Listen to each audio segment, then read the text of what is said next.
नमस्कार दोस्तों, आपका हमारे इस channel Hindu mythology our pride में एक बार पुनः बहुत बहुत स्वागत है। यदि आप हमारे इस चैनल पर नए हैं तो आप अभी सब्सक्राइब बटन दबाएं और हमारे सभी नए वीडियोस का आनंद प्राप्त करें।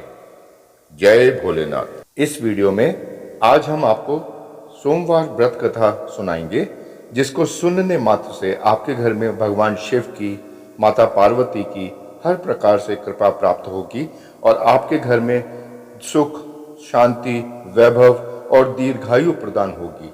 भगवान शिव का ध्यान करते हुए इस कथा को बहुत ध्यान से सुनिए। जय भोलेनाथ। दोस्तों, सोमवार का व्रत चंद्रदेव और भगवान भोलेनाथ की अर्चना हेतु किया जाता है। इस व्रत को श्रद्धा पूर्वक करने से मानसिक क्लेशों का छुटकारा मिलता है एवं सभी मनोकामनाएं पूर्ण होती हैं। यदि श्रावण मास के महीने में सोमवार का व्रत धारण किया जाए तो यह अधिक फलदायक सिद्ध होता है। वैसे यह व्रत चैत्र, श्रावण और कार्तिक मास में किया जाता है। इस व्रत में सोमवार के दिन उपवास रखकर भगवान शंकर, मां पार्वती की पूजा अर्चना करनी चाहिए और दिन में एक बार भोजन करना चाहिए। सोमवार का व्रत रखने से स्त्रियों को पति, पुत्र का सुख मिलता है। जय भोलेनाथ। आइए कथा प्रारंभ करते हैं। किसी नगर में एक धनी व्यापारी रहता था। दूर दूर तक उसका व्यापार फैला हुआ था। नगर के सभी लोग उस व्यापारी का सम्मान करते थे।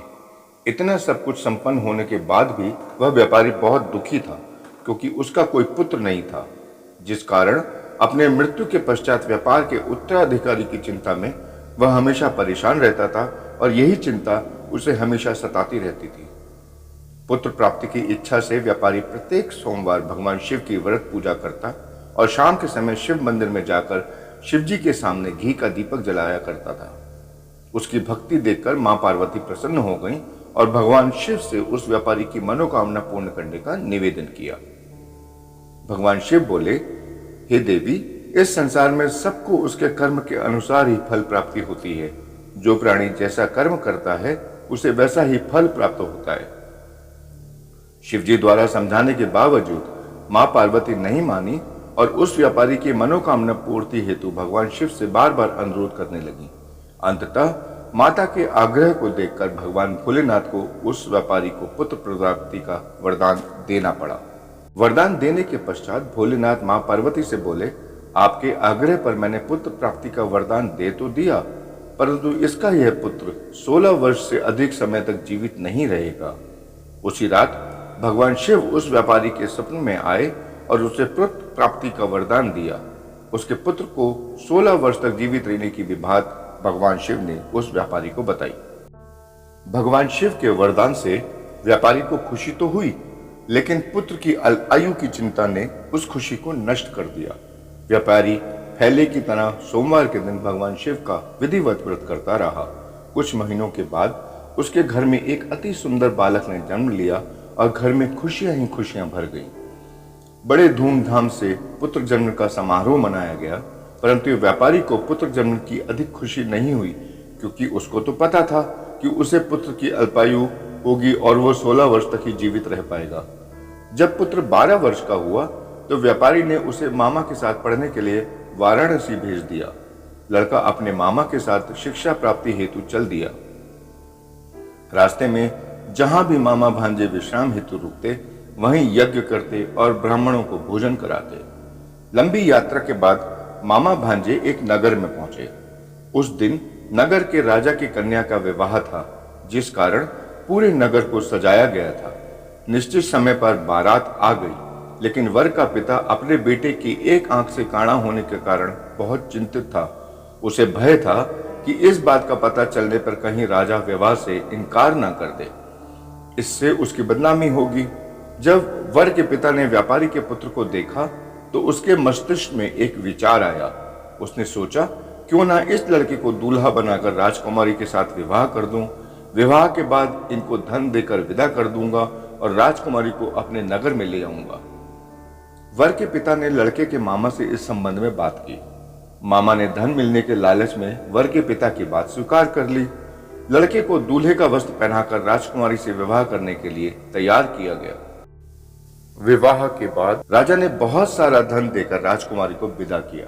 शादी के बाद लड़का जब राजकुमारी के साथ लौट रहा था तो वह सच नहीं छुपा सका और राजकुमारी की ओढ़नी पर लिख दिया, राजकुमारी, तुम्हारा विवाह मेरे साथ हुआ था।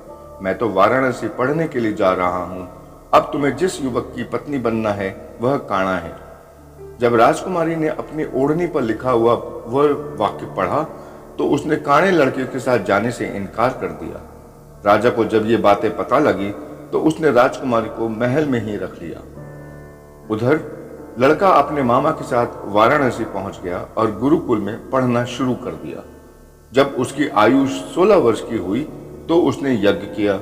यज्ञ की समाप्ति पर ब्राह्मणों को भोजन कराया और खूब अन्न वस्त्र दान दिए। रात को वह अपने शयन कक्ष में सो गया। शिव के वरदान के अनुसार शयनावस्था में ही उसके प्राण पखेरु उड़ गए। सूर्योदय पर मामा मृत भांजे को देखकर रोने पीटने लगा। आसपास के लोग भी एकत्र होकर दुखी होने लगे और अपना दुख प्रकट करने लगे। लड़के के मामा के रोने विलाप करने के स्वर समीप से गुजरते हुए भगवान शिव और माता पार्वती ने भी सुने। माता पार्वती ने भगवान शिव से कहा, हे प्राणनाथ, मुझे इनके रोने का स्वर सहन नहीं हो रहा। आप इस व्यक्ति का कष्ट को दूर करें। भगवान शिव ने माता पार्वती के साथ अदृश्य रूप में समीप जाकर देखा तो भोलेनाथ माता पार्वती से बोले, हे देवी, यह तो उसी व्यापारी का पुत्र है जिसे मैंने 16 वर्ष की आयु का वरदान प्रदान किया था। इसकी आयु तो पूरी हो गई। मां पार्वती ने फिर भगवान शिव से निवेदन किया कि उस बालक को जीवित कर दो और आप उनको जीवन दान दें। माता पार्वती के आग्रह पर भगवान शिव ने उस लड़के को जीवित होने का वरदान दिया और कुछ ही पल में वह जीवित होकर उठ बैठा। शिक्षा समाप्त करके लड़का मामा के साथ अपने नगर की ओर चल दिया।